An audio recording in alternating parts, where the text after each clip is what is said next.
Today we follow up on our single most popular episode to date, Missing 411.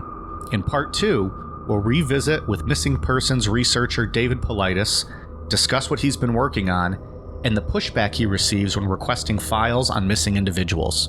We'll also look at some missing person cases and discuss feral people, wild men, and the alien abductions believed to be associated with many of these bizarre disappearances. I'm Mike. I'm Ian. And I'm Dave. If you're a hardcore outdoorsman and camping enthusiast like Mike and Ian, stick around for this cautionary tale before you and your tent head for the great outdoors this holiday weekend. This is Necronomipod. I've got a bicycle that has went off the Salt Duck Road about mile marker 7, and I can't find anybody around it. You might want to send a ranger up here so we can see what's going on. Ron, I'll hit that way. Is that bicycle down the bank a ways, or is it easy to get to? It's easy to get to. It's got a little carrier on the back of it, too. It looked like it crashed off the road. Okay, so it didn't look like maybe somebody hit it there so they can go off for a hike. It doesn't look like anybody's hit it. It looks like he just went off the road. I'm going to stay here until you get up this way. I'll tell you guys one thing. Now that I'm no longer in the narrator's chair, it means one thing. Whiskey, beer, tequila, more beer, more vodka, more whiskey, and more beer. It's back to no rules for me. Yeah. I don't have to behave. You And took it easy. You toned it down a bit last week. well, you have to. You don't have time to drink that much when you're talking so much. Don't you get parched, though? You get very drink parched. more, you would think. Well, anytime you guys would interrupt, that'd be like my cue to, boom, throw some back. Ian, how did you enjoy your vacation? It's over. You look well refreshed, and It was pretty good. yeah. I spent all of it working on that bonus episode last week. Which Love has won, Ian. that's Love what has it was. won. I was like, what did we do last week? Love has won. Yeah, I know on that bonus episode I said I would have updates for people. I don't know if that's going to happen now. Tried to watch the stream this week every morning. Not good. No. It's not great. It's not very interesting anymore. Well, give it time. It's still fresh. We'll get some updates once somebody new takes over or whatever. I think this thing's going to die on the vine right here in front of your eyes. Yeah, I'm kind of sick of watching these stereotypical yoga white girls drink big Starbucks drinks and talk about how Saturn is in retrograde. I'm about over it. So there might not be any more updates coming from me. 3.5 seconds for me to be over. Yeah. Yeah, I watch about 10 minutes. I'm like, all right, I'm done. First time I heard like the ice clink in their glass, like in one of those big, coffee cups. I'm like, no, thank you. Yeah. The only ice I like to hear on this show or in general is Dave's whiskey cup. Okay. Get your little on the rocks going. Not tonight, though. It's beer tonight. No, not tonight. Back at that kegerator. Be hitting it hard. The old tonight. standard. The standard. Ian's back in the narrator chair. Things are back to normal, and I'm ready to go. Before we get started, Mike, I've been saving this for a few days, if you will. I believe on last week's show, I predicted the Oilers would go down in 5 games in the first round, and they even bested my suggestion. They went down 4-0 in 4 games. How you feeling about that? They got what they deserved. What can you say? 4 games. 3 of them went to overtime. They lost all 3. Damn. Weren't they really good? Or like one of the better teams? They, yeah, I think they were like the 10th best team in the league. So like not great, but okay. the team that they were playing, because the way the NHL had it set up this year is you only played like your own division. And so they created an all Canadian division for the Canadian teams. Cause of course Canada was like, yeah, we're not fucking going to the United States. There's a pandemic. We see how they handle that. So I ain't getting no vaccine. yeah. So Fuck your grandma. Fuck your grandma. Natural selection, bitch. That's exactly why the Canadian teams were like, yeah, we'll just play each other. And so Edmonton played Winnipeg 9 times this season, and they beat them 7 out of those 9 games, and then proceeded to lose 4 straight. DM me for my hockey picks in round 2. Yeah. Well, $25 a pick. off by 1 game. Not bad. But it was still an okay week for me because on Sunday, the reigning defending NASCAR Cup Series champion Chase Elliott scored his first win of 2021. How about that? Nice. So that helped. Because on Sunday, I think Edmonton lost game 3 that night after giving up it. They were up 4-1 with 8 minutes to go in the game. Wow. And then they lost in overtime. Well, this week is... as soon as they the Jets tied it and the regulation ended, I was like, fuck this. I'm going to take a shower. I know exactly how this ends. And I was right. This weekend's big for you, right? NASCAR? Just auto racing in general. Just in general. Big Formula One race Sunday morning, then the Indianapolis 500. Fat. The Indy 500 Sunday afternoon, and then the NASCAR 600-mile race, which is entirely too long, but it's their longest race of the year, is Sunday night. So literally there's racing on from like 7 a.m. until 11 o'clock at night. You're going to be worn out Monday from all that hard work you're going to do. It's a lot of beer drinking from now until Sunday. Let me tell you. We got 3 straight nights for here because we're recording tomorrow, and we have a neighborhood reunion on Friday. We haven't done that in over a year. Right. Saturday, we'll see. Maybe I'll hydrate, drink some body armors and some ice water. On Sunday, back at it. So that's what I got going on in my sports life. What do you guys got going on? Nothing. Yeah, nothing I can think of. Probably do some barbecue. There you go. Hey, perfect weekend. Smoke for some it. stuff. Meat, I mean. Smoke some meat. Yeah. Smoke it just like the Browns smoked the Steelers in the playoffs last year. What? Just random Steeler hate for no reason. It's always appropriate. The Penguins play tonight. You know, if you're a Pittsburgh Penguins fan, they're down 3-2. They face elimination tonight. Really? Dave, what's your official prediction? New York Islanders are up 3-2 in the series. I believe the game already started, so people. Oh, Islanders all the way. Yeah? Yeah. Not rooting for Pittsburgh team. I was checking the score. Dave, congratulations. Islanders won 5-3. Ian, I'm sorry. The Pittsburgh Penguins have been eliminated from the playoffs. I called it. If you got money on that, you owe me $25 for my pick. So, all right. Well, go see, go talk to Dave if you want to place some bets on the NHL. At least that's where he's an expert. I'll give you the Freaky Friday tip of the day. Win 2 times, double your money back. Give me $25 and I'll give you the pick. See, maybe this is an idea for a $15 tier on Patreon. Sports Bet Talk with Dave. He'll give you the lines. He'll tell you his thoughts on each thing. Oh, yeah. All right. You'll win big every time. So I think we talked about this on our cool down show on Patreon. Missing when we gave everyone, you know, if you are a patron, you get to hear kind of an overview of what our schedule is going to be for the coming month. Missing 411, I believe, is still our most downloaded episode to date.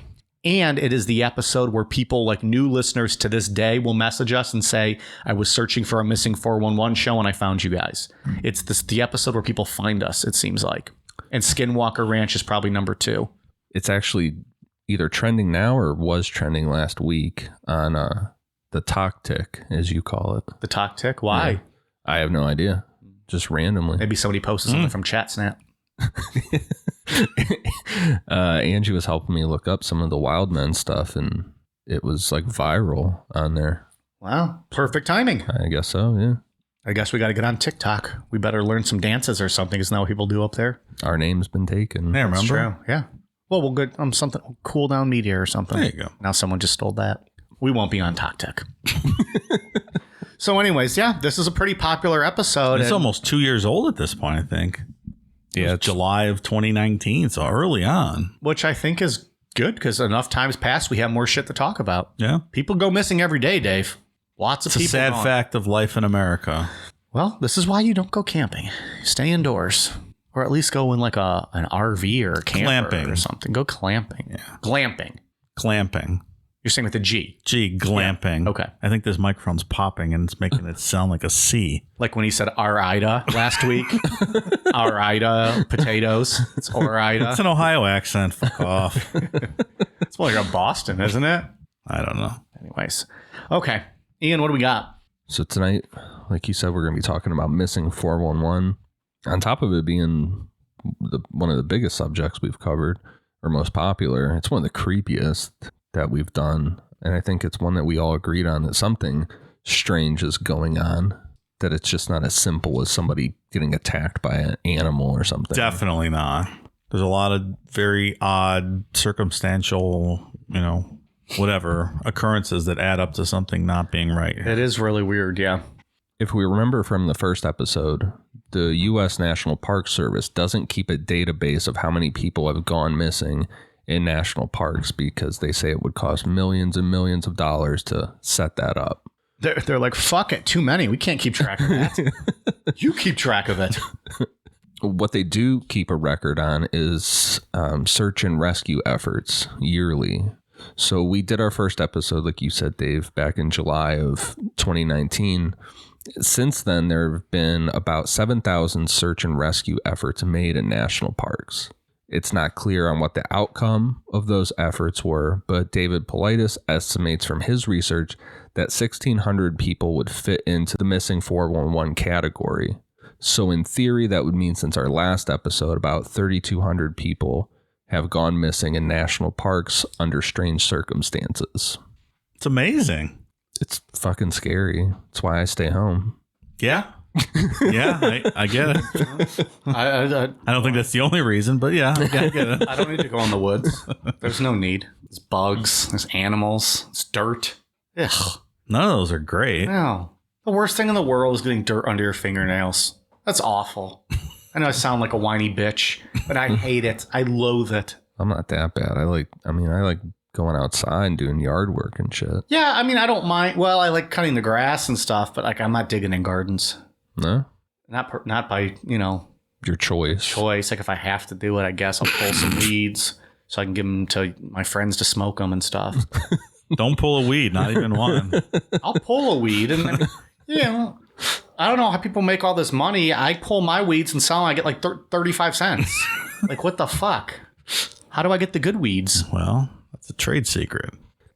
David Politis is the guy who brought Missing 411 to the public attention.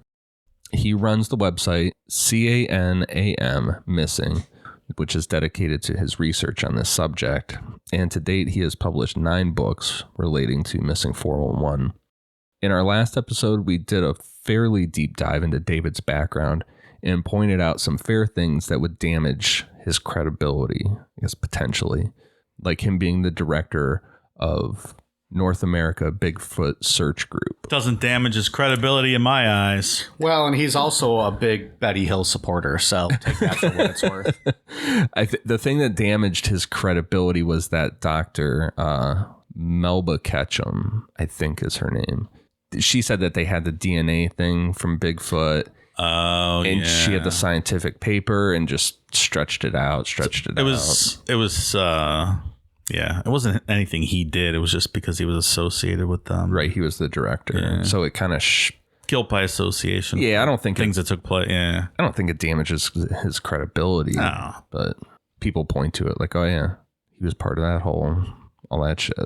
Ian associates with us. I don't think it damages his credibility. He's still like on the Jonestown Institute website. They're like, oh, we could point out that Ian's not great. Look who he hangs out with. Those jackasses. Nothing he says is relevant or worthwhile or factual or true. It's still a risk he's taking every day. Sure is. A couple times a week. Before we get into some cases and theories, let's just do like a recap on what David Politis has found and what would be considered a missing 411 case to him. People who go missing usually do so in national parks around large bodies of water or near boulder fields. People from both ends of the intellectual spectrum go missing. People that are very smart or have learning disabilities. It's just the whole gamut of people. What about people of average intelligence? Do they go missing too? Yeah. Whole spectrum. Everything. What about people of super intelligence like Ian and I who don't fucking go to the parks? Guess what? We're still here. Checkmate. So you're saying, I think they say checkmate at that point. You're saying all super smart people obviously stay home, so they're off that spectrum because they're not even, it's not even a possible thing that could happen. I mean, if we decided to go out, then it could, but no, we don't. Why would we do that? Why would you walk outside and like for fun, like hike, like so you're choosing to sweat in the sun? No, thank you. No, thank you. I'm good. Yeah. People from both ends of the physical spectrum go missing. Physically disabled, they can't walk long distances, and people that are super active and are very familiar with the outdoors. So again, everyone. Hey, this is his criteria. I didn't write this. Come on, David. You can get a little better than this. If the missing People that consume oxygen go missing in national parks. People that have been known to have a heartbeat go missing in national park. Interesting. If the person is found alive, they usually have memory loss about the entire event. That's what kind of makes me question the feral people sometimes. I don't know how that plays in. Like if feral people grabbed you, Yeah. why would you have memory loss? What if feral people are actually more intelligent than us? Like they know how to hypnotize people, erase your memory kind of thing? Yeah, maybe so. Like, what if? Just because they're in the backwoods doesn't mean that they don't have underground layers or something. Maybe they got one of those little Men in Black pens. Boom. If the person is found dead, the cause of death is almost never determined, often seeming as though they died without a cause at all. Medical examiners usually list that they died from exposure if they don't have a better answer to give. I guess to be fair, though, if you get lost in the woods and you're out there for any amount of time before they find you, there's probably not much left of you, which makes it hard to determine cause of death, right? Also true. Once those animals get to you. Yeah, there's a lot of these stories. People are it's skeletal remains. Yeah, so if exactly. if you don't have like trauma to your skull or something, Right. I also wonder how much do you think plays into account maybe trauma, maybe shock of like if you get lost and then being in such a dense forest, you just lose track of time. And maybe that's why there's some of these cases where like they quote lose time. You don't know what time of day it is necessarily. You don't know how many days you've been gone. Your body's in shock. You're confused. You're scared. You're just trying to survive. Maybe that's a part of it too. Yeah, You just get yourself confused and you lose track of how many days it's been or what time it is. Right. the not remembering thing seems to be a lot with the kids that turn up alive. Which Like, could they'll maybe say even like make they more don't remember sense, any like- of it. That makes sense. Yeah. Like that's really traumatic when you're little. I mean, your brain blocks things like that out. Right. So that Maybe that then goes it along feels with like that. a week and it's been an hour, or maybe it's been an hour, but it felt like a week. Yeah. You know.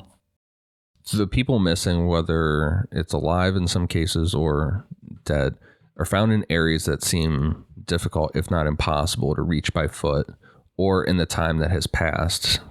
For example, a child being found 12 miles away in just a few hours. A common example is kids as young as 2 and 3 going missing and being found in high elevations, such as mountains 2,000 feet in the air. Sometimes the kids have their clothes on backwards or inside out, and their parents claim that they can't even dress themselves yet. Missing 411 will make you jump. Feral people make you jump.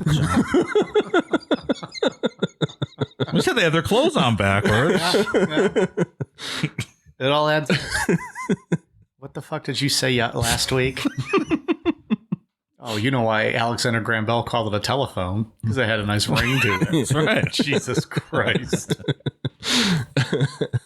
You're just mad you didn't think of the crisscross joke, motherfucker. Yeah, that's it.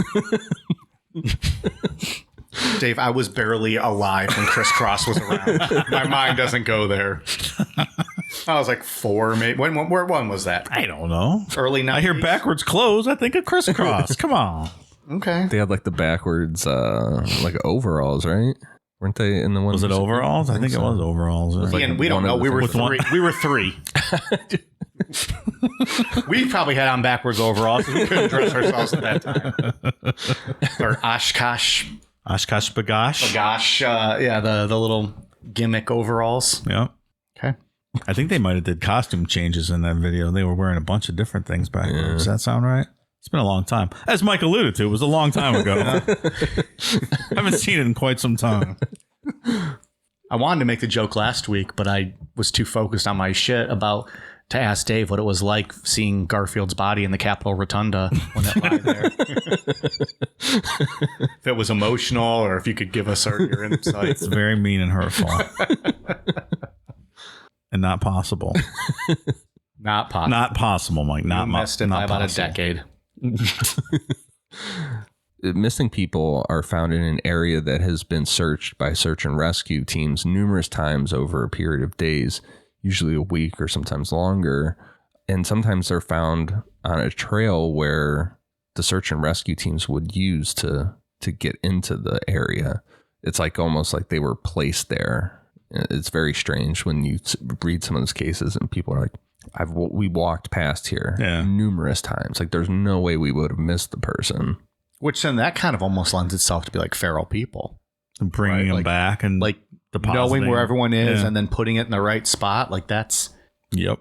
A lot of cases involve people who go missing for a week, but only died a day or two prior to being found, which raises the question of where were they during the time that they were missing, as well as what happened to them. That there is terrifying. Yeah. I mean, I think wrong turn type stuff right there. Feral people. Yeah. I meant to ask this, or not meant. If you get onto this later, then just let me know and we'll hold off. But did they ever find any of these bodies with any type or signs of sexual abuse or sexual assault? Not that I know of. Well, actually, David Politis doesn't. If there's like a clear cut crime, he doesn't even look at it. Gotcha. Like if the person has mental illness, like sense. A history of mental illness, he doesn't consider it. Okay. Any like suicidal. I forgot about that, so that makes sense. Yeah. Because it skews the research. Right. For what he's doing, yeah. Yeah. We talked about people being found at high altitudes or in like really tough terrain. A lot of times people's shoes go missing, either just one or both of them. But then their socks or the soles of their feet don't have any dirt on them or anything. Maybe it's like the last thing they take. They dump your body, then they take your Yeezys. Feral people walking around with like no clothes, but just Yeezys on. The search and rescue dogs are a lot of times unable to pick up a scent, or if they do, they start walking just like a few feet and then they start acting odd, do a circle and sit down, which is not a common behavior for those type of dogs. Yeah, that's pretty strange. That they just stop. Yeah. Very unusual. A lot of times investigators don't find any tracks, and if they do, they stop all of a sudden and lead nowhere, just like the person vanished into thin air. So that's kind of a recap on missing 411 and kind of what goes into all this stuff.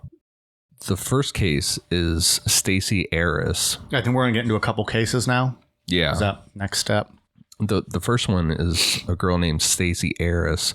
On July 25th, 1981, 14-year-old Stacey Harris went on a trip to Yosemite National Park in California for horseback riding, specifically a part of the park called Sunrise Meadows.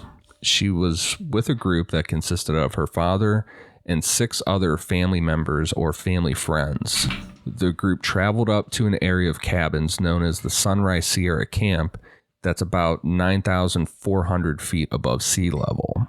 Once the group got to the cabin, their plan was to stay the night and rest up for horseback riding the following day. Stacey changed her clothes and decided that she was going to go for a walk on a nearby trail to take some pictures of a lake that was on this trail.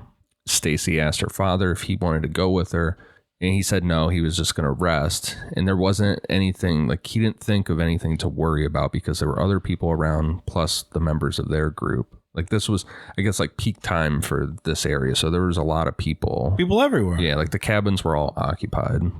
Stacey started to walk toward the trail when about 100 feet from the cabin, family friend Gerald Stewart was sitting on a boulder. Reporting on Gerald's age varies. Some sources say that he was 70 at the time and some say 77. But either way, he was in his 70s. She stopped to talk to him and take some pictures around where he was sitting. Stacey told him she was going to walk to the lake area, and Gerald agreed to go with her because it wasn't a rough trail or anything like that. So she was wearing flip-flops, and it wasn't going to be hard for a guy in his mid to late 70s. 70s is the new 50s, right? Yeah. Well, I do feel like in your 70s, it might be a little bit difficult to get hard. But that's why there's always Blue Chew, not official sponsor of Necronomicon. And never will be. Even though we do pretty much do the work for them with advertising. You know, Facebook listens to what you do, right? Like what you do on your phone. So when people listen to us in the car, they start getting Blue Chew ads on their Facebook accounts and stuff. I've seen some screenshots of that. And yet we've seen not a fucking dime from them. Nope. Look, they want male listeners, and the majority of our audience is female. But I still argue that if you can get the female convinced, then she's going to go home and buy homie some Blue Chew. And drop it in his beer. Right. Or just say, hey, you do well, but why not do better? Be best. I was just listening to a shoot interview with this is way off topic, wrestling manager Teddy Long. Mm-hmm. You know Teddy Long? Nope. He was like a manager for a while. He was a referee. He used to manage Ron Simmons when he was with Doom. I'm the Doom tag team. So he was their manager back then. And he used to sell Blue Chew to the wrestlers because he had a prescription. He would sell it to them. And they asked him, like, well, why were you taking Blue Chew? Like, you were still young and vibrant. He goes, I didn't need it, but, you know, why just put unleaded in your car when you can put the high octane? Like, it's better performance. I was like, okay. The logic is undeniable. Motherfucker, touche. Why have a throbbing erection when you can have a thunderous erection? BlueChew.com. Good tagline. I just made that up. Maybe that's a shirt. We can't put Blue Chew on it though, unless they're actually going to fucking pay us. Just spell it like BLOOCHOO, like Blue Chew. And if we don't even put out a retro, we just say, why be thunderous, or why be throbbing when you can be thunderous? There you go. So they were still pretty close to camp, and multiple people reported seeing them walking together. At some point, Gerald sat down to rest for a minute, and Stacy said that she was going to walk a bit further to see how far the lake was away, and she would be right back. Gerald and other people staying at the campsite, as well as a camp tour guide, saw Stacy walk away to see how much further the lake was. They watched as she walked behind some trees, and that's the last time anyone saw Stacy. Just like that. When she didn't come back like she said she was going to do, other members of their group went walking down the trail to see what she was doing. There still wasn't too much concern because it had only been a short amount of time, and they figured she stopped somewhere to take some pictures. As they kept on the trail, they ran into a group of hikers that said they never saw Stacy, which more than likely they should have seen her. So this is when a little bit of panic started to set in. At this point, people began to search out in the woods, but the only trace of her was her lens cap for her camera laying on the ground not far from where she was last seen. After about an hour of searching with nothing, authorities were called in and a massive search and rescue was started involving 150 people, including 67 Mountain Rescue Association volunteers, using tracker dogs and helicopters. They found nothing. There were no tracks, none of her belongings. Even the dogs couldn't pick up a scent. It was legit like she just vanished into thin air. And to this day, she's still considered a missing person.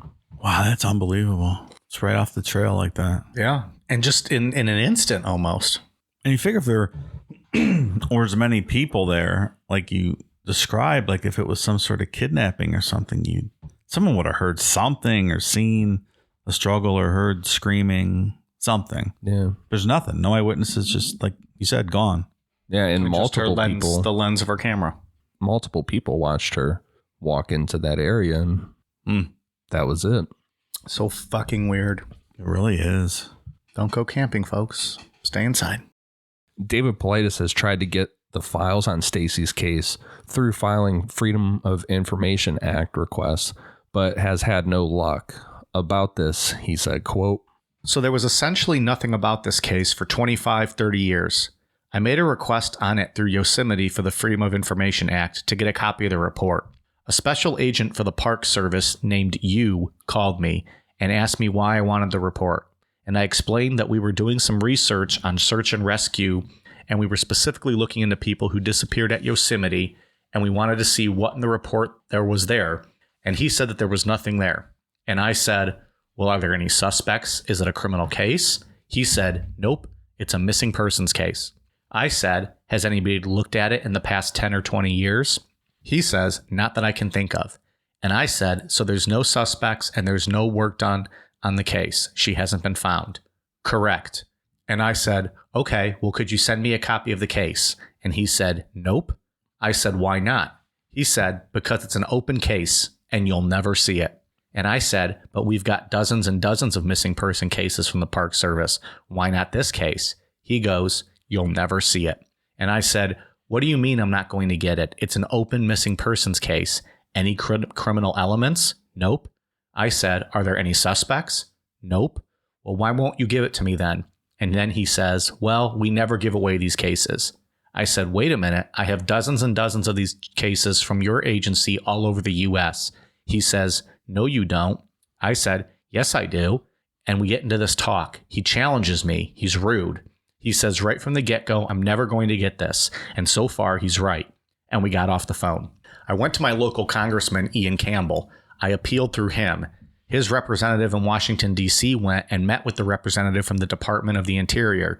And I got an answer back saying they won't release the case. The family of Stacy got a hold of me. They publicly asked for the case. It was denied. They made an appeal through the Park Service so the family could read the case, and this has dragged on, I think, for 2 or 3 years, and they still haven't seen the case. So what happened to Stacy? Don't really know. But according to the Freedom of Information Act, and what the law is intended to do, is give us access to information that our government has. This isn't a criminal case. There are no suspects. There's no crime that is thought to have occurred. Nobody can explain to me or that family why we can't see this case. Well, that's not great. Pretty weird. And that's how it still sits to this day. They're just like, nope, no, you're not getting that. And unless you're, like the AP or the Washington Post and you have legal counsel in deep pockets where you can take them to court, the government with the FOIA stuff, like they don't have any reason to give it to you because they know that you're not going to do anything about it. If you know, you might even notice if they take them to court, what's the percentage of them actually getting it still? Like, does it just go on and on and on? And I don't know. They're beaten in the submission, or are there people? I mean, I guess they're probably getting it at some point. I mean, you hear stuff being released all the time because the AP or whoever sued them, and that's the only way they were able to get it. But he's still like, this Politis guy's no ham and egger. Like, I'm sure they know who he is. He's got dozens, and he said dozens and dozens of cases. Why this one? Why not? There's allegedly no suspects, no crime's been committed, yet he's not getting this one that's 30 years old and, quote, still open. What's interesting about David Politis with this kind of stuff is he doesn't like blame the government or say that there's like some grand conspiracy. He just points out. He just wants to know when these things happen. He just points it out. That's what I like about him as a researcher is he doesn't jump to any conclusions or give his opinion on it. He just puts it all together. Wasn't he an officer way back when? Yeah, he was. He started as a cop? Well, if you can go back and listen to Missing 411 Part 1 back in the archives. He was part of multiple things. Like he was part of SWAT team, all kind of different He's the stuff. stash dude, right? Yeah. Oh, yeah. Badass looking dude. We might have to post a photo of him again just for that stash. Yeah, he was involved in all different branches of law enforcement. Yeah, I thought so. The worst part of the story is that how bad does her father feel that he just went and took a nap instead of going with her? Yeah. It's tough to live with. Yeah. I mean, you don't fault him, though. She was, 14, and she's just going a few hundred feet away. Still, it's tough. Yeah, I mean, living with it. Yeah. You just don't think anything's going to happen. Yeah, of course not. Just, hey, go walk. I'm going to go walk by the lake. All right. Then boom, you never saw again or seen again. Terrifying. We'll be right back. Is there something interfering with your happiness? Something keeping you from achieving your 2020 goals?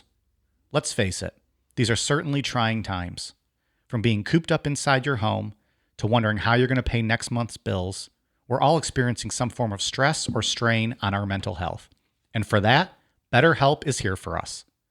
BetterHelp is an online mental health provider that will assess your needs and match you up with your own licensed professional therapist. The best part? No waiting rooms.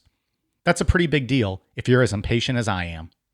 BetterHelp is a safe and private online environment that will have you communicating with a counselor within the first 24 hours. And once you've begun, you can send your counselor a message at any time, always getting a helpful response in a timely manner. You even have the ability to schedule weekly video or phone sessions, all from the comfort of your very own couch.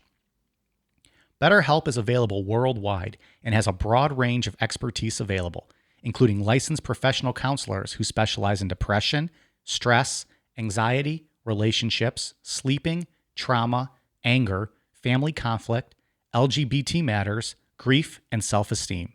In fact, so many people have been using BetterHelp that they're currently recruiting additional counselors in all 50 states. Not happy with your counselor? No worries. BetterHelp is committed to facilitating great therapeutic matches and makes it easy and free to change counselors if needed.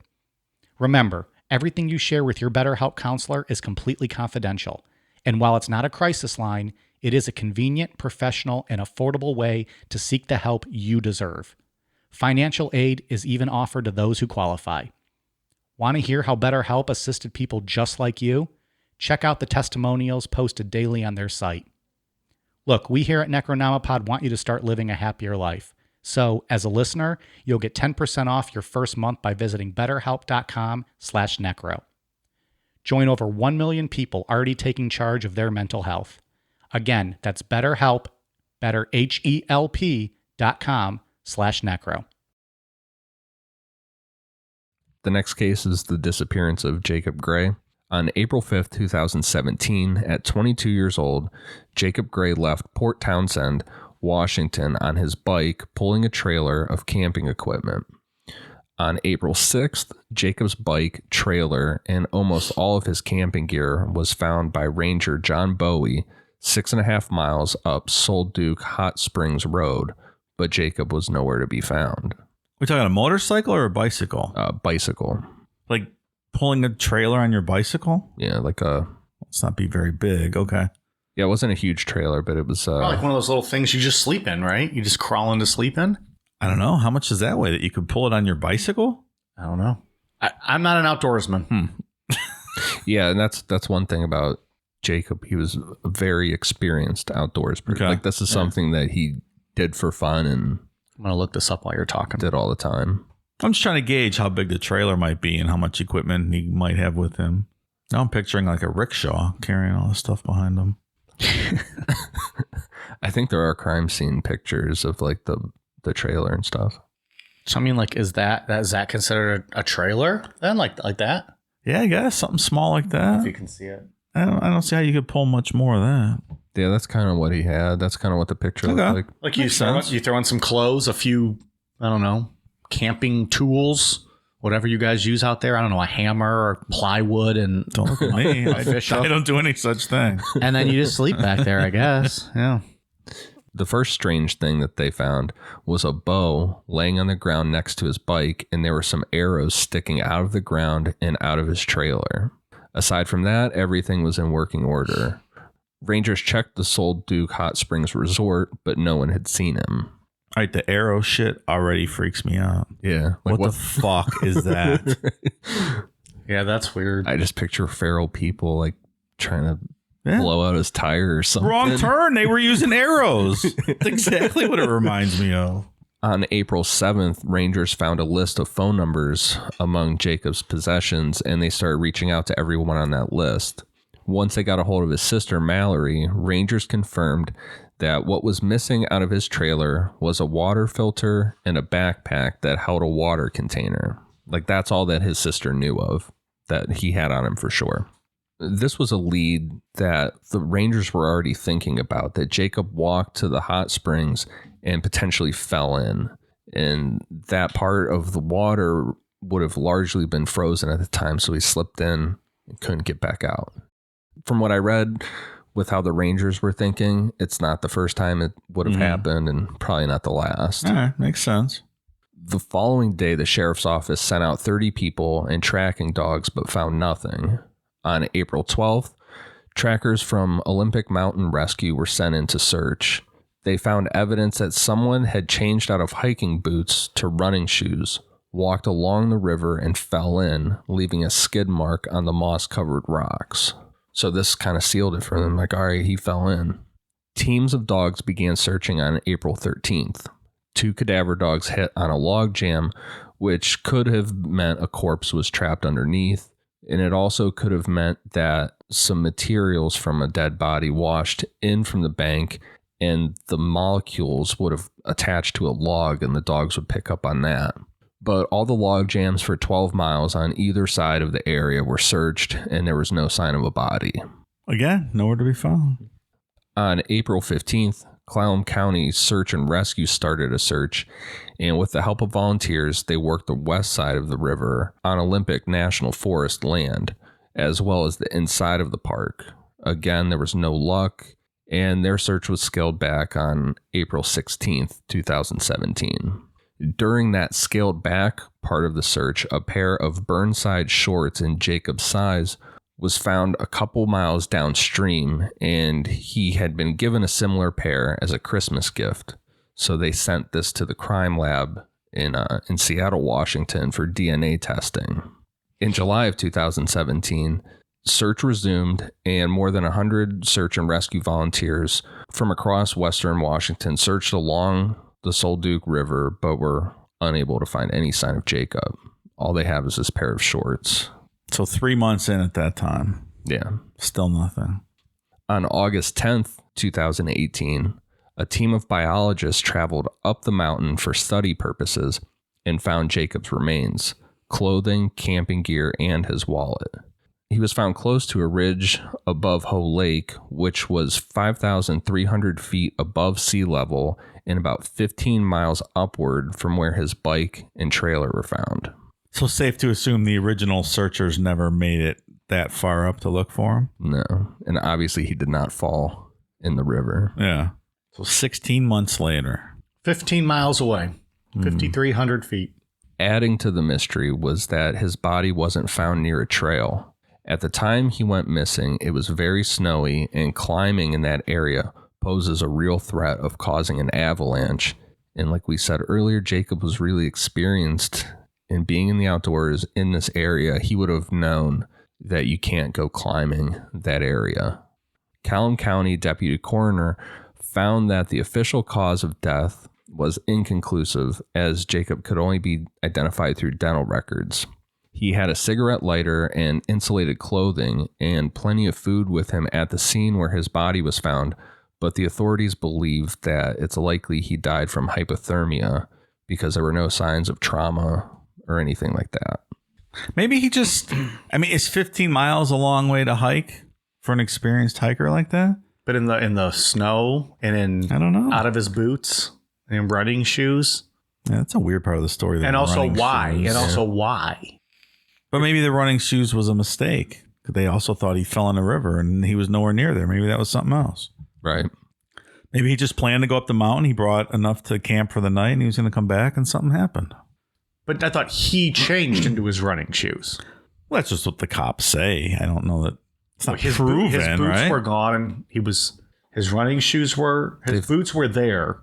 Yeah, they said they found evidence of someone changed out of boots for running shoes. I don't know if they were determining that based off the footprints in the area. Yeah, not finding the actual boots, maybe.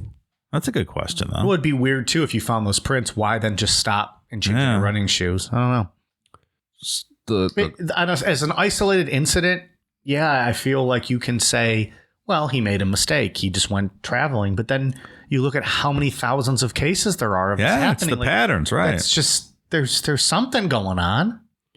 Well, this whole thing is just full of those weird questions. Like, why was his bike parked where it was? It had no lock on it, in full view of traffic with the gear laid out. Like it was ransacked. Yeah. Like he just was in the middle of doing something with his trailer and just took off. Yeah, 15 miles up the mountain's a long way for someone to take him if they were robbing him or something like that. That's just not plausible. That's a bit far. What was the other story we did? Not Dyatlov. The one where the guys with developmental disabilities were kind of hijacked in the Yuba County 5. Yuba County 5. Yeah. Was that a bonus show? It was. Mm-hmm. Fuck. That's another great show. If you're not on Patreon, I highly recommend. But that was that story, like, because they took them like forever, right? Like they found some of them in like a camper, like an abandoned camper, didn't they? Yeah. Like that's another wild one. It's believed that they were hijacked or kidnapped, right? That's one theory. That was a theory, but that was like it was like a minor league Dyatlov 5 type story. Yeah, a lot of times it's kind of nicknamed the U.S. version of Dyatlov. That was a good one. one of the big kind of what the fuck questions with this one is why were there arrows stuck in the ground in his trailer? That's fucking weird, dude. Yeah. We talked about this on one of the recent episodes. Maybe it was on the Cool Down show where we were talking about this. But like, remember that Art Bell call we did at Halloween where that guy was in his camper and heard like these thunderous noises outside, and then he went out and there was 5 boulders surrounding his camper. Oh, yeah. Remember that? Like, Yeah. I still think about that all the time. Like, I hope that call was real, just for the fact of like, what the fuck could that have been? Wait till the end of this episode, buddy. You'll be thinking about this one for a That's long right. time. All right. Look, if the guy flying into Area 51 was real, then that one is certainly real. And I think we've all pretty much confirmed that was 100% a shoot. How could it? Yeah. Those sirens were going on for what, about 20 minutes? He still hadn't reached where they were going to shoot him down yet. And then Art's just like, oh my, I think we've lost connection. I think you're making a miscalculation. We recently just got back on the Coast to Coast app, right? You've been back listening to it. I have too. They re-upped their app. Dave, you're going to need to get on it. We have a Necro account. Some of those old shows, they're just so great to listen to. Yep. I'm listening to one now where it's Weird People is the title, and it's a call-in show about Weirdo west of the Mississippi here on the air. Well, it's encounters with weird people on like dates and all this stuff. Oh, that And sounds fun. it's just so awesome.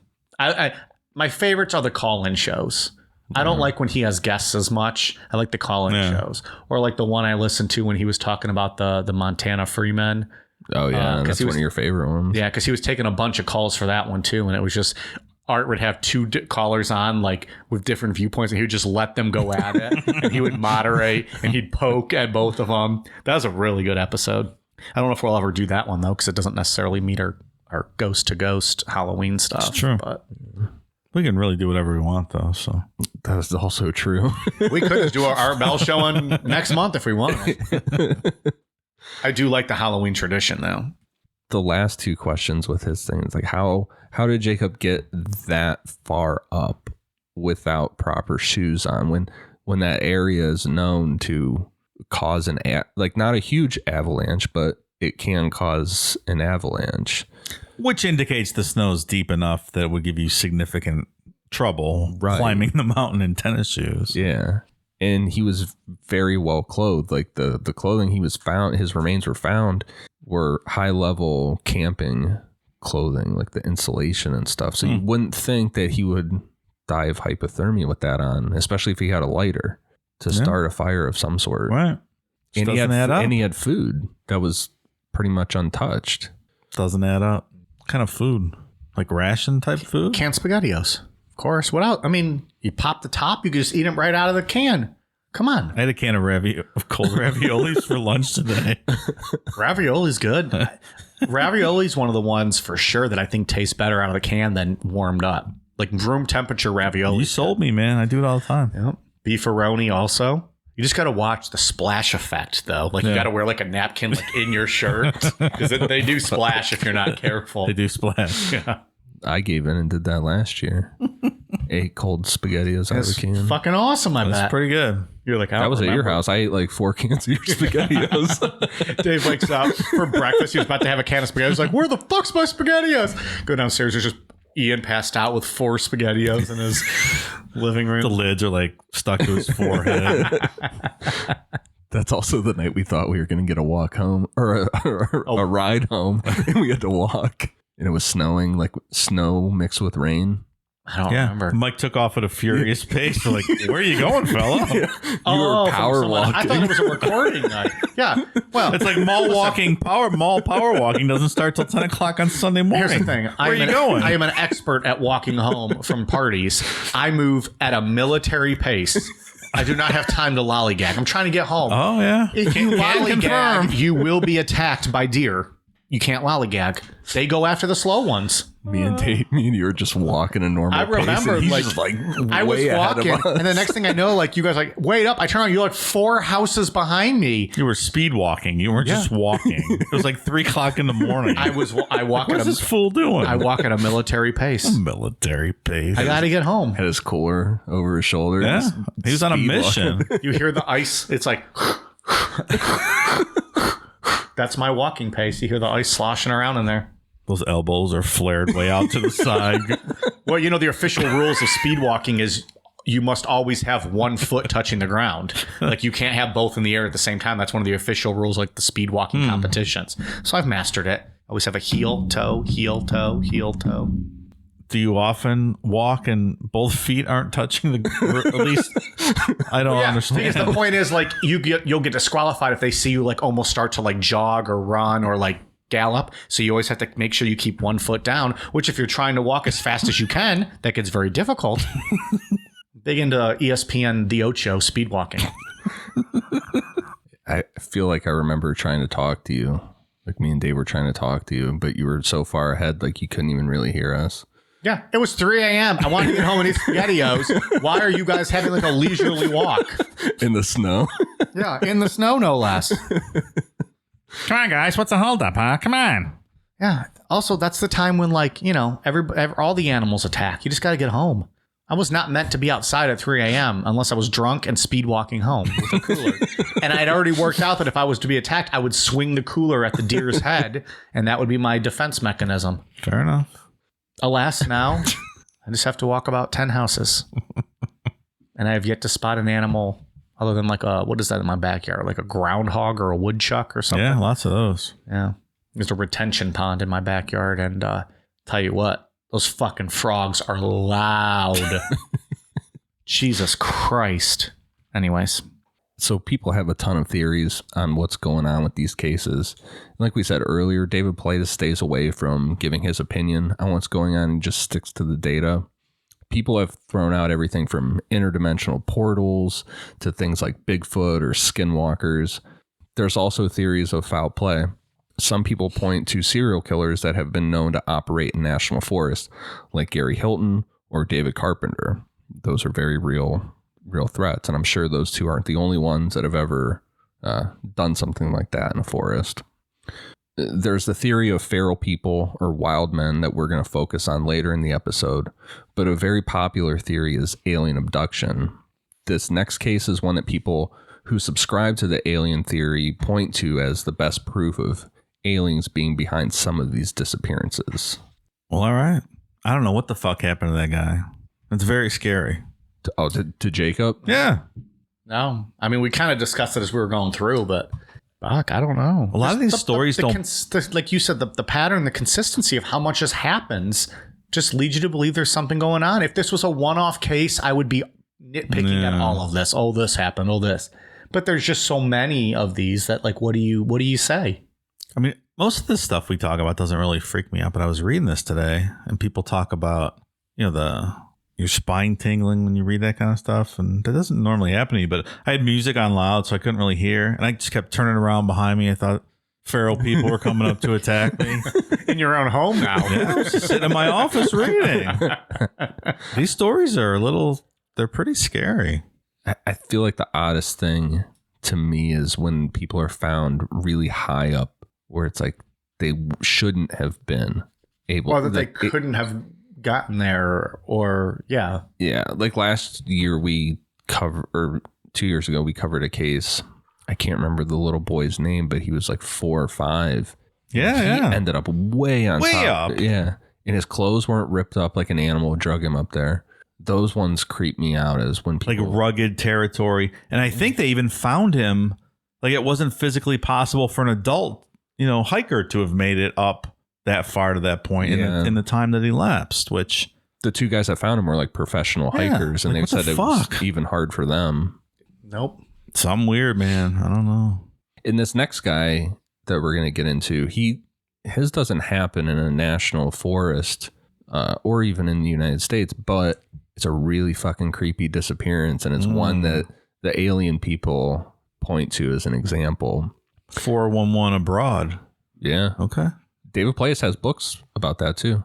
Australia, stuff like that happen. Really? Mm-hmm. Well, they're all missing, right? It doesn't exist. They go get a bunch of Fosters, go for a walkabout, and then they get lost. I love them. We still talk about Fosters because they get so fucking hot about it. We've had people be like, I'm fucking 45 years old. I've never even seen a Fosters in my goddamn life. Get fucked. Just so you know, we don't drink Foster's here. Yeah, right. And we don't drink. What are you talking about? We don't drink Miller Lite here. So this next one is the case of Zygmunt Adamski, went by the nickname Ziggy. Great name. On June 6th, 1980, Ziggy Adamski, then 56 years old, went for a walk to some local stores where he lived in Hornfield Crescent, Tingley, Yorkshire, in the United Kingdom. The town has 117 names. Too much going on there. He went out around 3:30 p.m. and was never seen alive again. 5 days after he disappeared on June 11th, a coal yard worker, Trevor Parker, found his body on top of a 10-foot-high pile of coal at this coal yard in Todmorden, around 20 miles from Tingley. He was wearing a suit, but his shirt, watch, and wallet were missing. On the back of his head, neck, and shoulders were strange burns. His clothes were said to be, quote, improperly fastened, and Ziggy's hair had also been cut in a, quote, roughly cut manner. And worth noting, too, I forgot to put it in this part of the outline, he had this really weird green ointment that was used to, like, seemed like it was used to treat these burns. It's weird. Another odd detail was that there was no coal dust on his body or clothes, which would have been expected if someone drug him up there or if he climbed up there. It was like something or someone picked him up and just put him on the top of this pile of coal. Yeah. I would imagine it's not easy to climb a pile of coal. You're going to be slipping and rocks falling. And Not without getting dirty. Like I'm picturing someone with a crane lifting him up and depositing him right at the top. I was also going to say that the line, what's the line in here? The improperly fastened clothes just has a Men in Black kind of ring to it, like they were trying to put his clothes back on. They really didn't know how to do it. They don't know how to dress the guy. Yeah. Like his shirt's like tucked into his zipper hole in his pants. Like weird shit. Like the guy in the Men in Black episode who didn't know how to work the tape recorder and was running around the party trying to record people. Weird shit like that.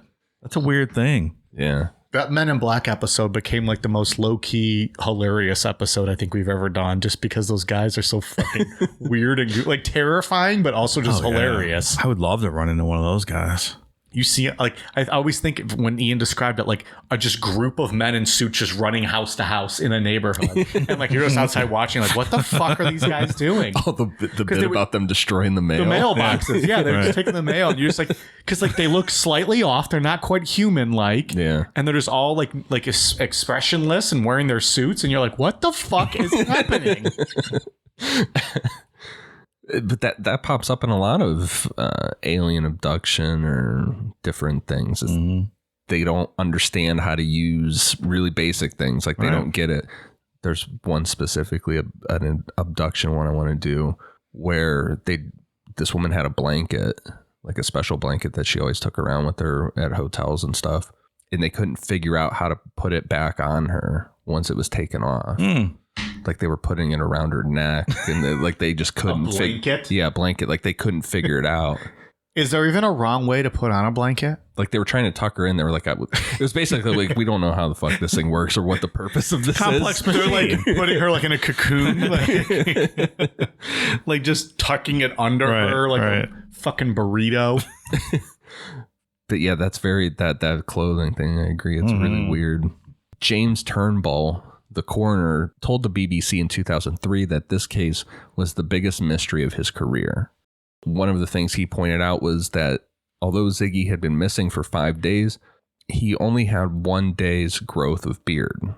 Turnbull said, quote, "The question of where he was before he died and what led to his death just could not be answered."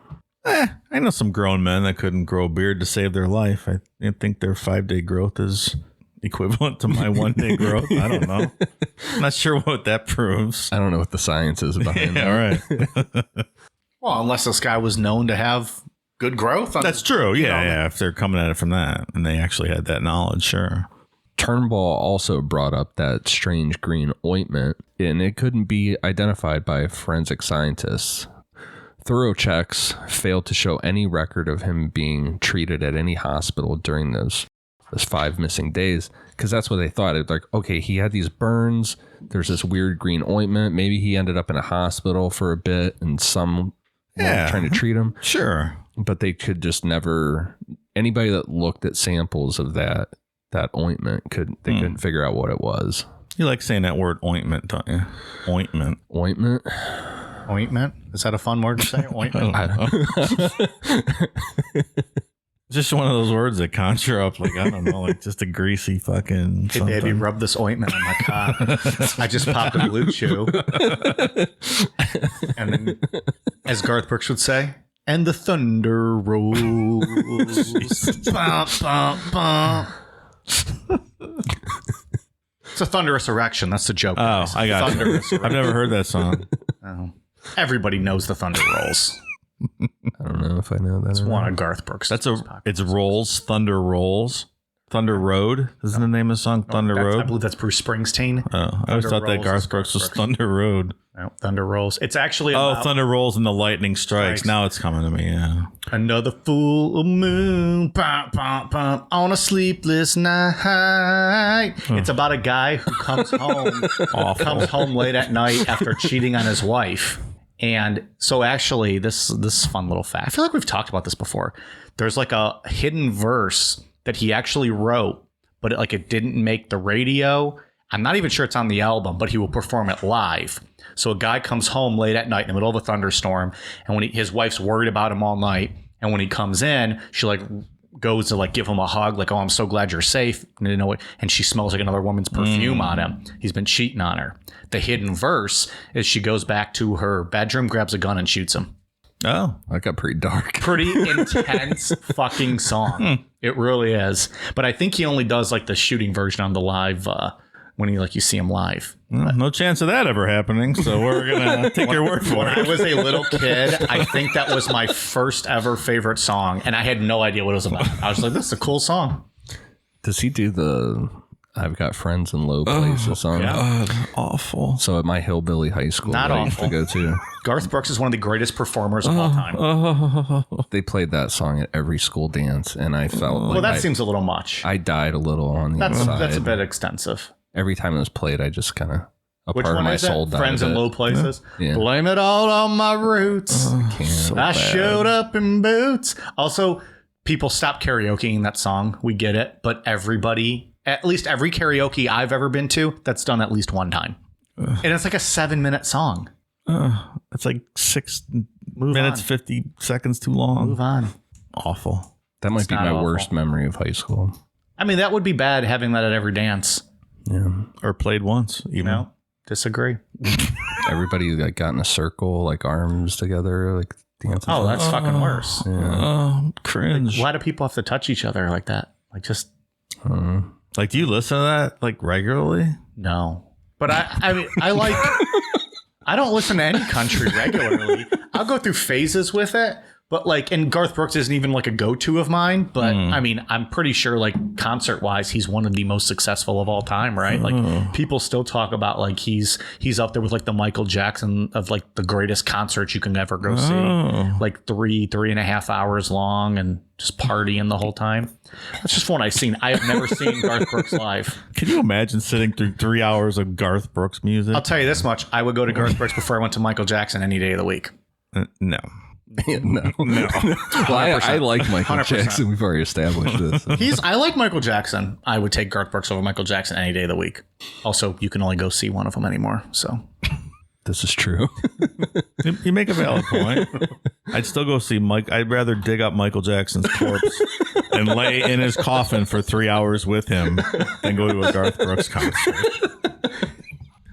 all right, I'm not lying. I'm not exaggerating. have at it. I think you guys are very unfair to country music at times. I stand very firm in that. Yeah, I'm unwavering. in I've my heard the music you guys disdain. listen to. It sounds like a fork in a garbage disposal. I'm not saying country's the Actually, Ian greatest. turned me on to a great new band today. I was listening to it all day. Fantastic. Okay. Sharp Tooth. Yeah. Really good. Female-led hardcore band. Yeah, good stuff. Maybe they're good. I don't know. Probably not up your alley, Mike. Probably not. They don't Maybe. really yodel and sing ridiculous lyrics. Yeah. That No, they don't sing lyrics. Sounds like me at a bad hangover. How did we go down this road? Where are we right now in life? I have no idea. I do not, to be clear, do not celebrate country music that much. I just don't hate it. That's all. How do we get on Garth Brooks? What the fuck were we talking? Oh, thunderous erections, thunder rolls, killing husbands. The end. I thought it was Thunder Road all this time. But I think that's a Bruce Springsteen song, isn't it? Isn't Thunder Road a Bruce Springsteen song? Now, speaking of overrated, Bruce Springsteen, don't get me started on him. Yeah, I don't like that either. No. Yeah, I don't get the hype behind that. Nope. Maybe this will be a new thing we can add to a music podcast. I like it. I would do a whole podcast shitting on how I think Bruce Springsteen's overrated. I think that'd be all right. I get in on that. I just don't get it with him. Like, nothing's good. His voice isn't good. His music's like It's all right. Like, average guitar player at best. Oh, he's like with Prince. Like, what the fuck? Why? I don't like Prince either. Prince was a musical genius, though. I acknowledge and admire his talent. I just didn't really care for the music. He might be able to play the instruments well. I have All never of them. heard. He could play every instrument. Oh, okay. I've never heard a song of his and been like, yeah, this is good. They're just all like, okay, I guess. No, it's not great. Like, some people like it. Some people like country. Fine. Some people like metal. Fine. Everyone likes what they like. But some of these people, like, I just don't get how they get super popular. Like any country artist. I know what you mean. Hey. That was an interesting left curve. We'll see you guys next week. Left turn. When I say left curve, interesting left turn. Is that a NASCAR joke? I'm a little loaded. Sorry. I know you just told us you want to open up Michael Jackson's casket. Have at it, pal. That's your thing. Go on. I'll get you a blue chew. So the coroner ruled that Ziggy had died of a heart attack, but there were still a ton of questions. Some speculated that Ziggy had been abducted by someone and killed for reasons unknown.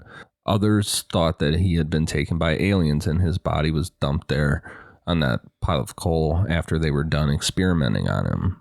The alien abduction theories were given some life by a guy named Alan Godfrey, the policeman who had been called to the coal yard when Ziggy had been found. In November of 1980, 5 months after the Ziggy incident, Constable Godfrey had his own encounter with a UFO less than a mile away from the coal yard. No shit. There you go. That's some circumstantial shit, huh? He was a very well-respected police officer and made a sketch of the UFO, and later under hypnosis told a story about being abducted by aliens on this UFO and given a physical examination by 2 non-human entities.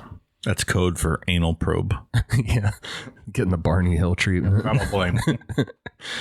In early 2018, Godfrey, now at 70 years old, told the Yorkshire Examiner that the story he told under hypnosis was probably just a dream. He said, quote, "I never said I was abducted by aliens." But he believes that it is possible that Ziggy was taken by aliens. And he said, quote, "I'm open-minded. I can't rule it out." Godfrey definitely doesn't believe Ziggy was murdered, although he said that a senior police officer in 1980 believed that he had been killed and believes that he didn't die where he was found, but had been placed there, quote, "by someone or something." He went on to say, quote, "He was on top of the coal pile on his back with not a bit of coal on him. His eyes were wide open and he had burn marks. Why would he climb up a stack of coal? There was some ointment on the back of his neck. Samples were sent to Home Office Laboratory, which couldn't identify it." I mean, you'd be covered in coal dust. Yeah. If you climbed up. Covered. Right. Very odd. Very. Do you like saying ointment again? Godfrey went on to say that he would never forget the look on Ziggy's face. He said, quote, "Those eyes were staring up at me. I was looking down on him from a foot away. Those eyes sent a shudder down my spine. They were wide open. He had a look of someone who had seen something or someone that scared him to death." There would definitely be some stardust on Ziggy, right? If the spiders from Mars got him, sure. You think that's what happened? Speaking of good albums and good music, Oh, yeah. Now you're talking. Yeah. David Bowie, for all you that don't know. Love Bowie. I do love David Bowie. Neil Beecham, who in 1980 was a reporter on the Morley Observer, said, quote, Mr. Adamski's mysterious disappearance 37 years ago has always troubled me and is a topic of conversation for the tight-knit community of Tingley even to this day. Going back to the coroner, James Turnbull, he also told the BBC that he wasn't convinced of any of these theories relating to paranormal stuff. He said, quote, "The question of where he was before he died and what led to his death just could not be answered." Yeah. So what's a plausible physical explanation for what happened? This one just makes absolutely no fucking I think if sense. there was one, we wouldn't be having this conversation right now. Like outside of, hoisting them up on a fucking crane and dropping them. Mm-hmm. Yeah. Like I try to picture it in my head. Like he's on this top 10-foot pile of coal. Yeah. His clothes are all fucked up and not put back on the right way. Like his suit jacket was back on, but not his shirt. Right. Improperly fastened. Right. And his hair's cut all fucked up. Like it's not a normal haircut. Right. It's all chopped up. He's got burns on him and a weird and cream. A salve, if you will. A gel-based paste ointment. With no coal on him at all. I don't know how you explain that. And the UFO that was seen a week later and was within a mile away. Yeah. Explain that, Mike. I don't know. Maybe Garth Brooks can write a song about it and explain it. I would like to say that this guy did call bullshit on his hypnosis experience and said, yeah, no, that was probably just a dream I had. That never actually happened to me. I don't know. That's odd. It is odd. I love the name, though. Ziggy. Cool name. That was a badass nickname. Remember the Californication guy, Ziggy, who hung himself in the closet on the bathroom door, erotic asphyxiating himself? He was the producer for one of the shows. They were trying to get that movie made. Yeah. I forgot his name was Ziggy. You watched that one recently, didn't you? No, I just remember Ziggy. Oh, damn, I would not remember his name. Charlie goes to take a piss and he closes the door and he says, good episode. So we kind of briefly went over a bunch of the theories that people think of with portals, aliens, all that stuff. But the one that we wanted to focus on was the feral people or wild men. I figured we'd start this off with a quote from someone speaking about the Dennis Martin disappearance, which we talked about in the first Missing 411 episode. I'm on the North Carolina side of the Great Smoky Mountains. Lived here my entire life. All of us here know what's in these woods and mountains. Since the 30s or 40s, there have been feral wild men living in these mountains. They are fast. They will snatch livestock and snatch children. The FBI knows. It's why they do not get involved. I've heard other stories that were some attempt to kill these feral wild men, but they still exist, even today. I'm not talking about some end of days extremists who took to the woods. I mean feral, completely wild men. They have their own language, living underground. We do not go into the woods at night. During the day, we make sure to stay on the trails. Sometimes you will smell it, that putrid smell. At night, you'll hear them hollering, supposed inbreds. The locals around here know what happened to Dennis Martin. He was snatched by one of the feral wild men. It's not uncommon for people to go missing here. They're normally found. But you'd also be surprised at the number of children that simply disappear. The FBI has covered it up for years. Where do you think the movie The Hills Have Eyes came from? It's true. I hear them from time to time. Disturbing sounds. They live all up and down the mountains here in national parks and forests. holy shit. That scares the shit out of me, that kind of stuff. I've been to the Smoky Mountains lots of times. Yeah. Oh, yeah. I was down there last week. Just imagining those people, living in the forest, doing whatever. Well, imagine where it's like, yeah, you don't go in there at night. That'd be terrifying. How do you sleep at night? Don't you just imagine them busting through your door and... I wonder, didn't they clear out the people that lived in that area to make the national park, in the 30s? Is it holdovers from families that lived there that didn't want to leave when they bought out their land and made them all leave? I don't know that much about that, but... Yeah, I wonder how much time alone out there would make you like a feral person. Mm-hmm. Some of these stories or things imply that there's generations. Yeah. Right. Oh, yeah, for sure. On and on and on. Yeah. We discussed a couple weeks ago, I think, that soft white underbelly video of the West Virginia family. Yeah, so I forget what episode it was even on, but there was what was it called, Dave? The documentary on YouTube? It's the guy's video series is called Soft White Underbelly, and he rolls up on this backwoods family. Yeah. In West Virginia, is it? West Virginia. Okay. And he knew him from before. Like, he had interviewed him years ago. And he stopped by to see him again. Yeah. And it's as wrong turnish, like kind of inbred feral as it gets. Like, these people aren't necessarily like in the mountains, in the woods, like hiding. They have like their little house, but like only the two old grandmas can communicate. Right. The rest just like the one guy sounds like a yapping dog when he's trying to talk, just going like, rah, rah. And they're asking him questions, and he just is like talking to them, going, rah, rah, rah, rah, rah.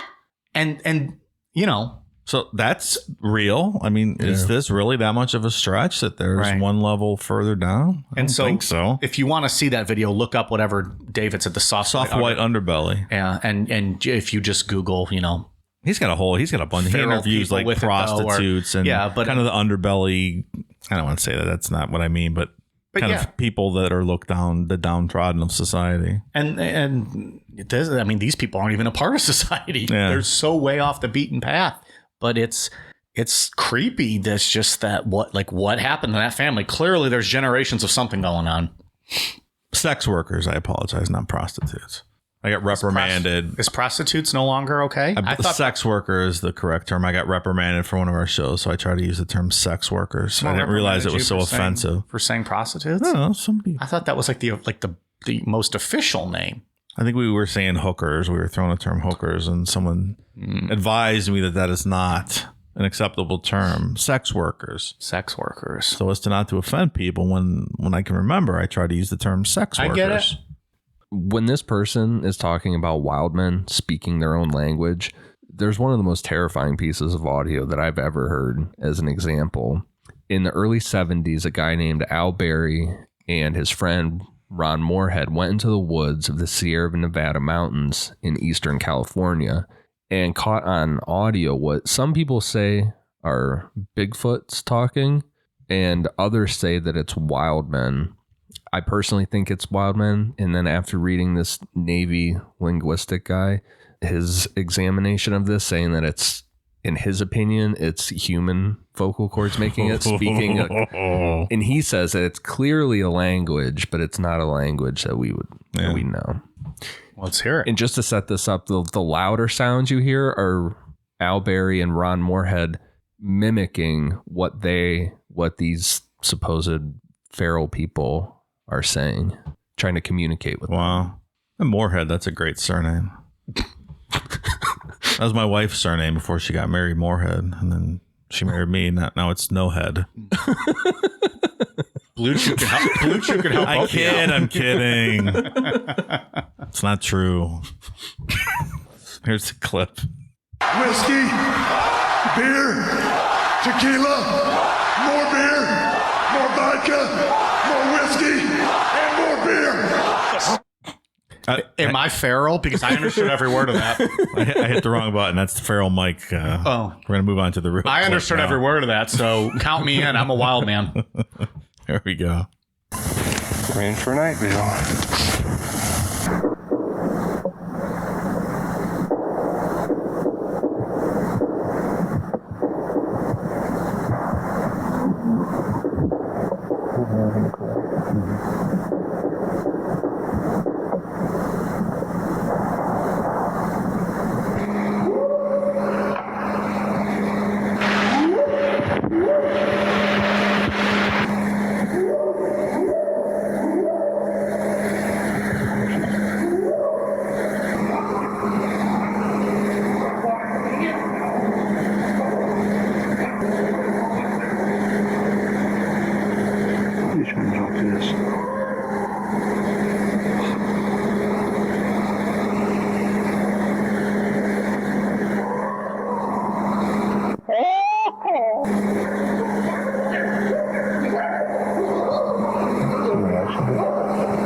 That's our job. Now we know where we can look for tracks and all that for sure.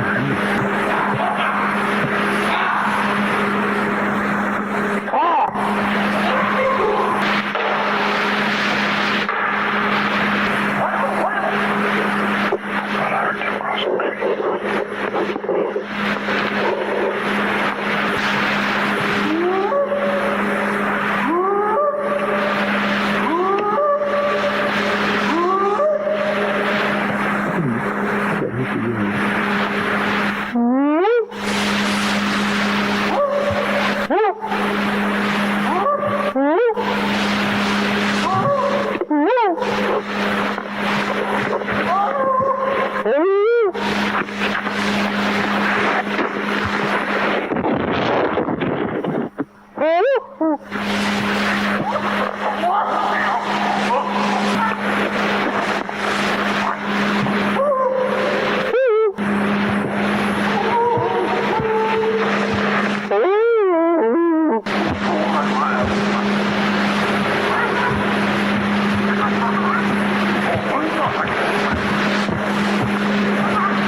across the creek at the big rocks.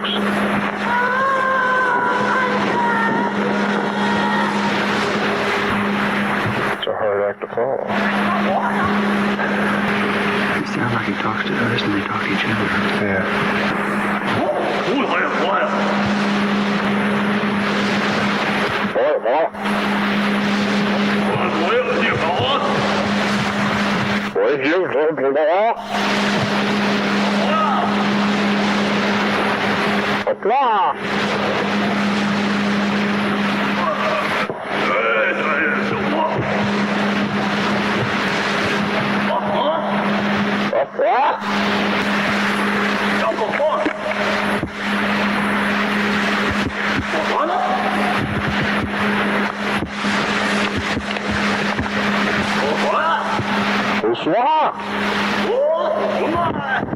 Right there, just see movement right through there. Why would you be mocking it?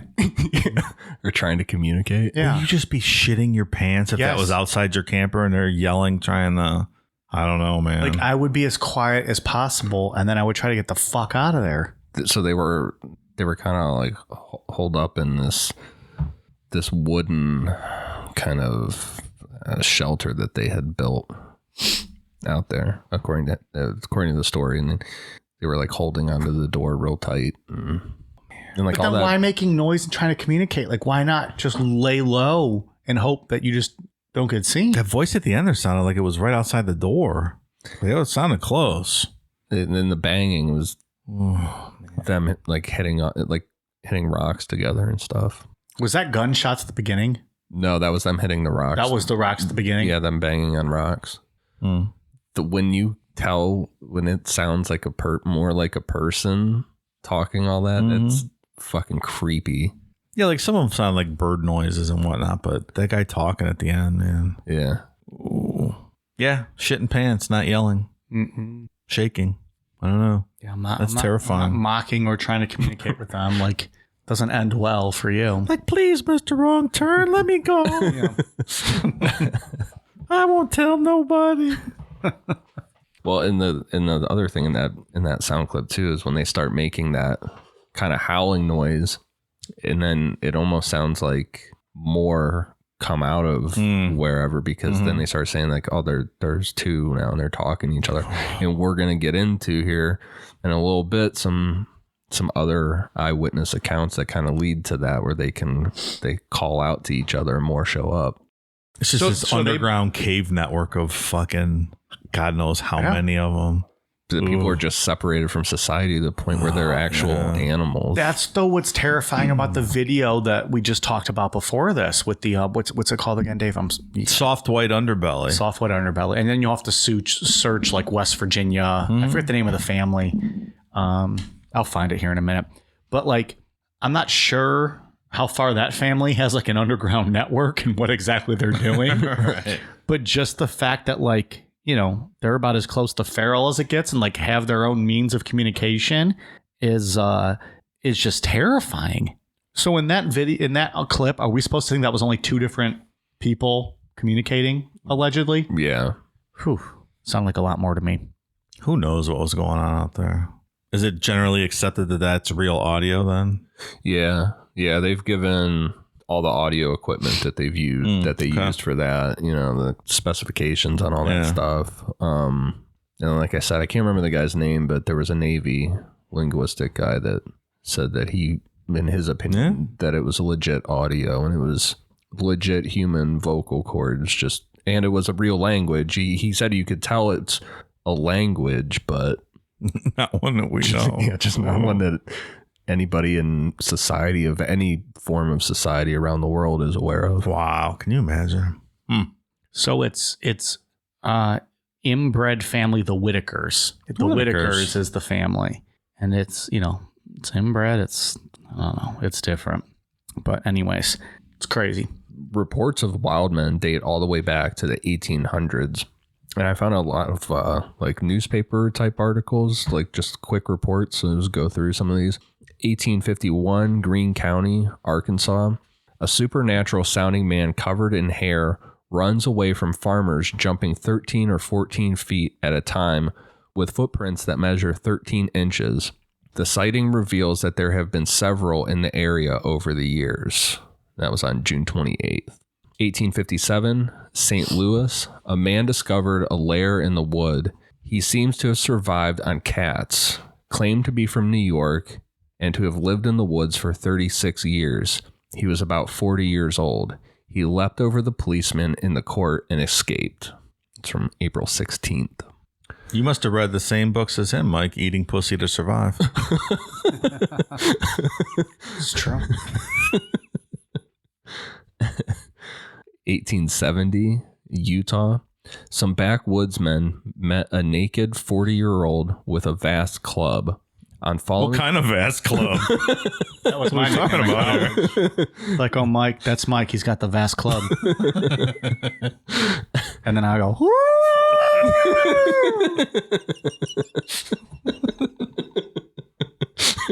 never know where I'd show up. You never can tell. I'd be in the quad in the middle of campus and just hear, woo! Like, oh. Calling for backup. Be on the lookout, everybody. Mike took his blue chew. And the thunder rolls.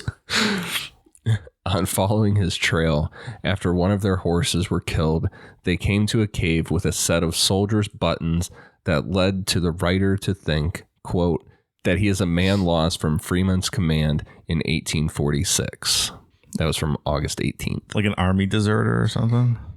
Yeah, so there was a lot. I read a lot of theories about some of this being linked back to guys from the Civil War, that when they came back, they had, you know, some mental issues, things like that, and went out into the woods and never went back into society, or some that got lost. Just got stranded out there. Yeah. They found Japanese soldiers like in Guam in the 70s. They've been hiding out since the war. Yeah. Crazy. How did you fight a war without Twitter back in the day? Like, just to tell you what's going on, right? Like, At least for like logistical support, right? yeah, exactly. 1874, Nashua, Ogle County, Illinois. A very strange wild man this. He comes out at sunset with a pasteboard mask and a yellow and white uniform. He has long gray hair and sometimes walks on all fours like a bear. He can make extraordinary leaps. He stole a roll of carpet from the station master. So what the fuck? That's not a carpet thief, too. Picturing a feral person wearing whatever the fuck a pasteboard mask is. Just leaping 20 feet in the air. Walking on all fours. 1879, Hills Ferry. Some hunters saw a completely naked man twice in the woods. On the second occasion, he was banging stones together. There you go. September 19th. Same family. Yeah. Stone bangers. Sounds. Another one from Illinois, 1887. A wild man had been captured after a dozen men had wrestled him down. He had no language and had 5-foot long hair. September 20th. Where's the pics? The pics or it didn't happen. Right. 1887, they had cameras. Come on. They were all walking around with them. What's going on? And here's a report from the Smoky Mountain area from 1973. July 13th, 1973.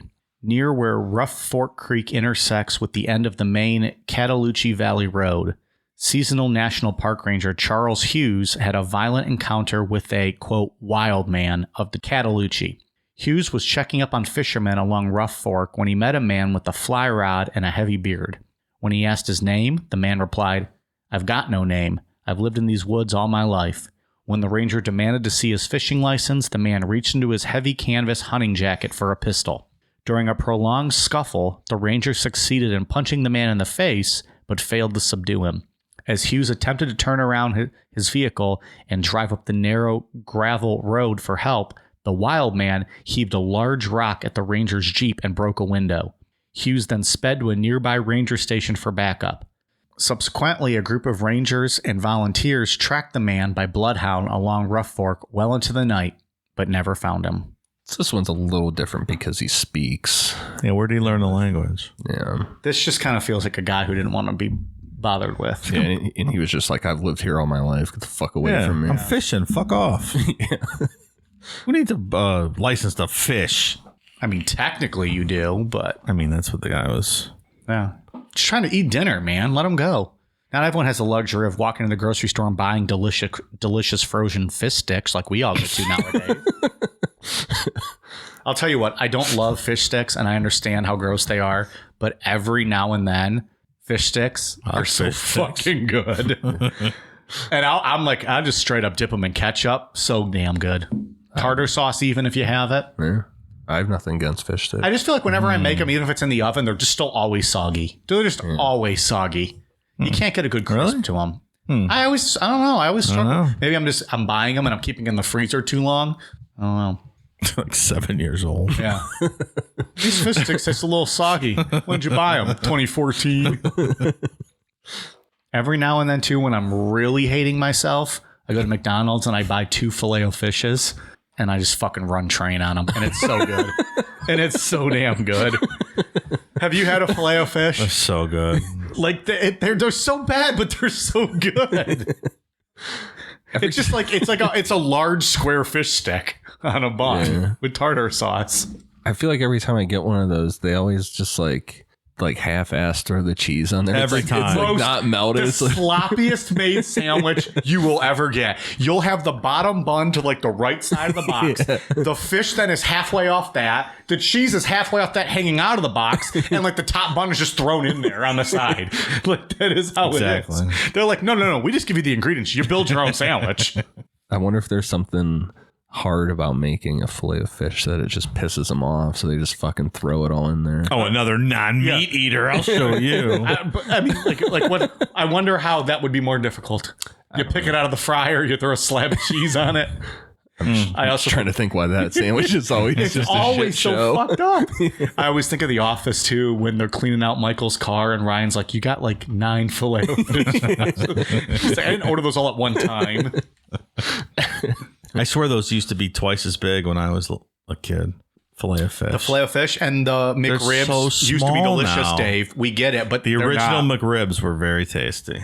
every now and then I still miss the McRib because it's just something different, and it's not terrible. It's not just good the same. anymore. It's not the same. No. But I don't know, the Filet-O-Fish, if they have it on sale for like a 2 for $4 or something, I'll occasionally get it.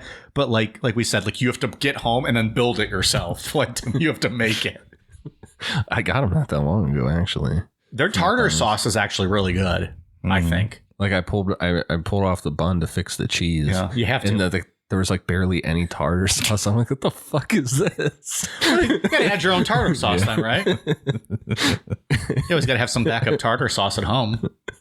God, now I want some fucking fish sticks. You know what I found not too long ago? An Arthur Treacher's there's none of those around anymore. So I drove across town. The one at Southland closed, right? A long time ago. Oh, It's a yeah. pizza place now. So fucking good. The boys at Pod Van Dam love Arthur Treacher's. Man, they like their chicken flanks, I guess. Those are good supposed to be too. Good. It's all I have good. not had Arthur Treacher's in probably 20 years. Not that I don't like it. They're just not around. And I don't travel for fast food. He has standards. Yeah.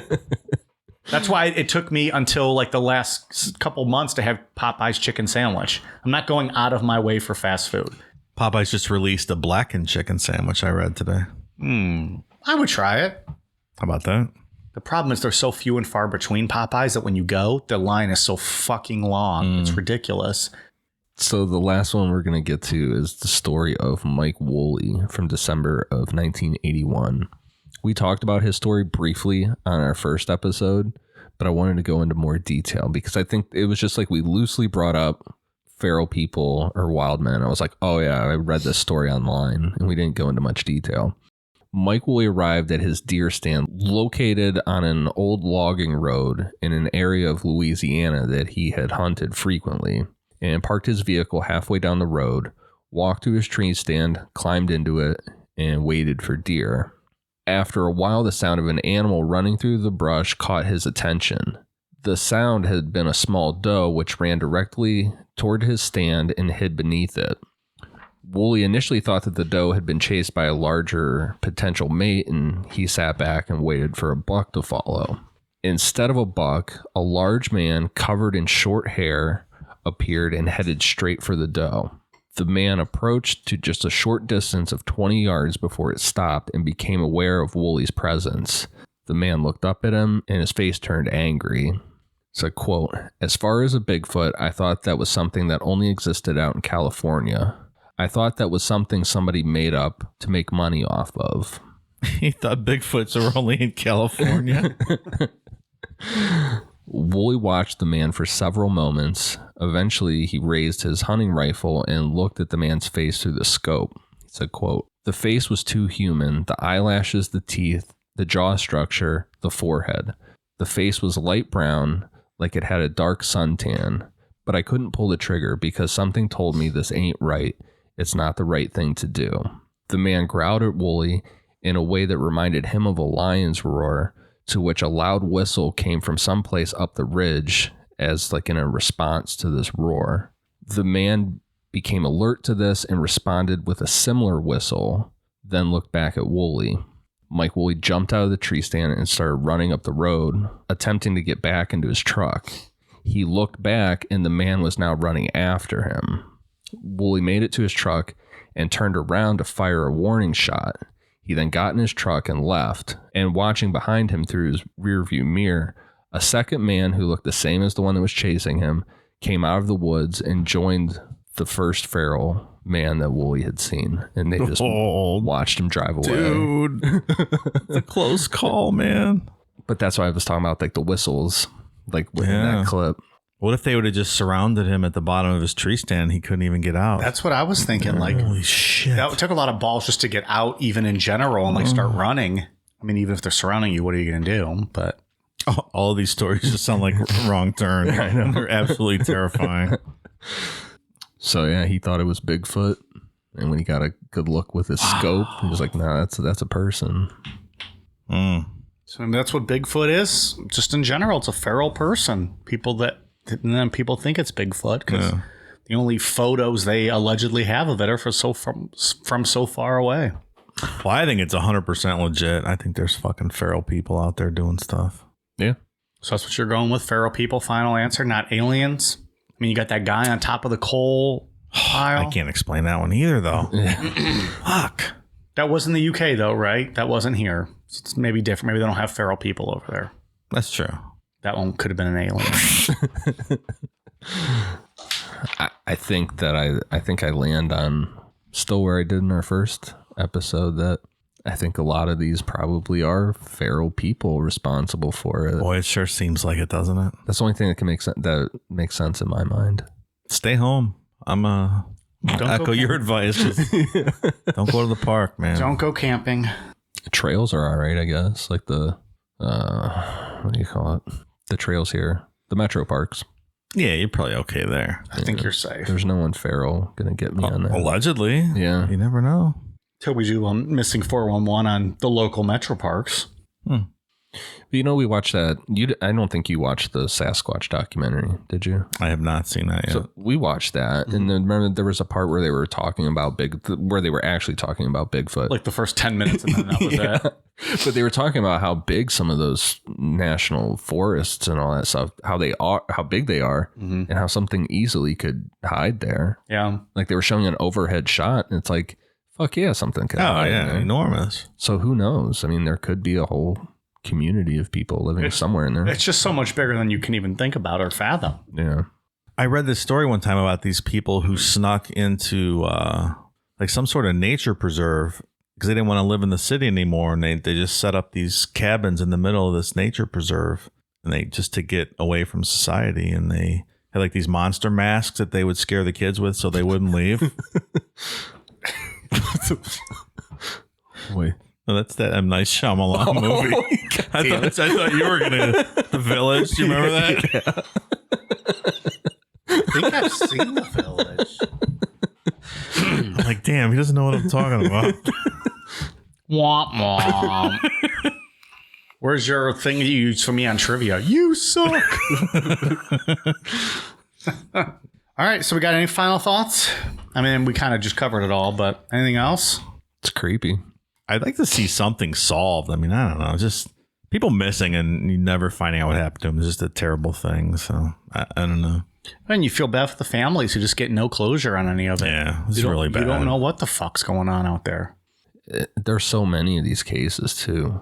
So many online. I mean, I just picked out these 3, and you know, the one wasn't even a national park, but it gives an example of that whole alien idea. But I mean, tons of them. Ones where people go missing, and then miles this way you find some of their stuff. Couple miles down you find more, and it's like really rough terrain. It's like, and I think if I remember correctly, I don't remember the guy's name, but it was like in the halfway point they found his boots, but then they found more stuff miles away. It's like they're like, that guy, he couldn't have walked with no boots on. Just really weird circumstances. Just don't go out alone, I guess, is the best. If you're hiking, don't hike ahead. Stay in groups. Yeah, that's one thing David Politis has on his website is like a whole safety thing. You know, things that you should do when you're doing stuff like that. Yeah, it doesn't seem like whole groups are getting abducted and they're just, maybe snatching people that get too far ahead or behind their party. So stay together.